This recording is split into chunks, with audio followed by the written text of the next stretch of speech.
Hello, friends.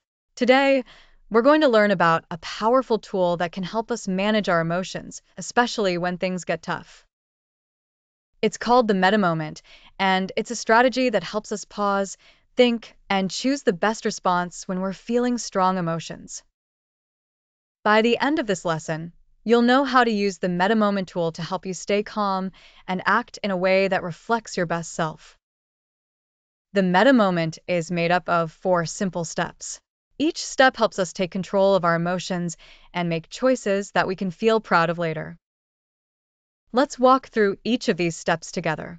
The first step is sense. This is where you notice that you're having a strong emotional reaction.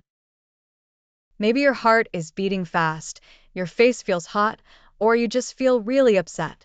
Sensing is all about recognizing that your body is telling you something important. When you start to feel this way, it's a signal that you're having a big emotional reaction. The key here is to catch it early so you can use the meta moment to manage it.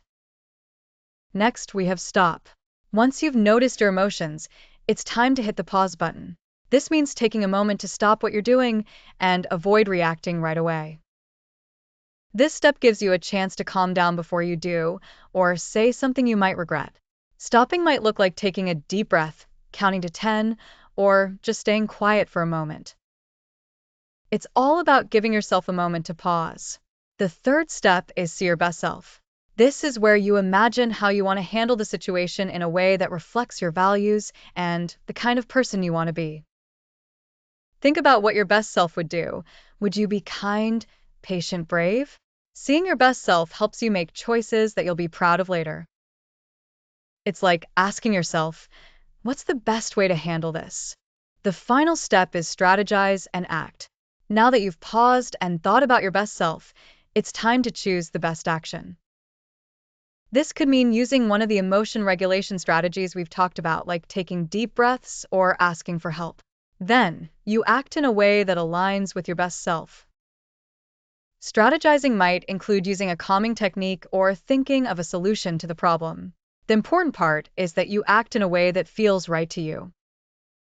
Let's review the 4 steps of the meta moment. First, sense your emotions. Then stop to give yourself time to pause. Next, see your best self and think about how you want to act.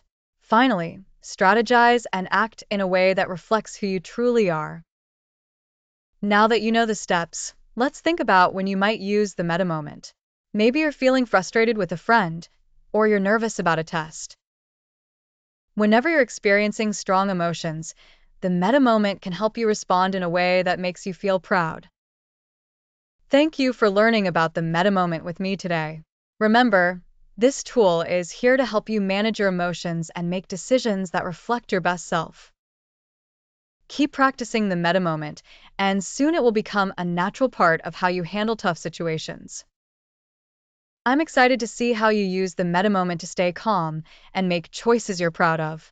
Keep being your best self, and I'll see you next time, friends.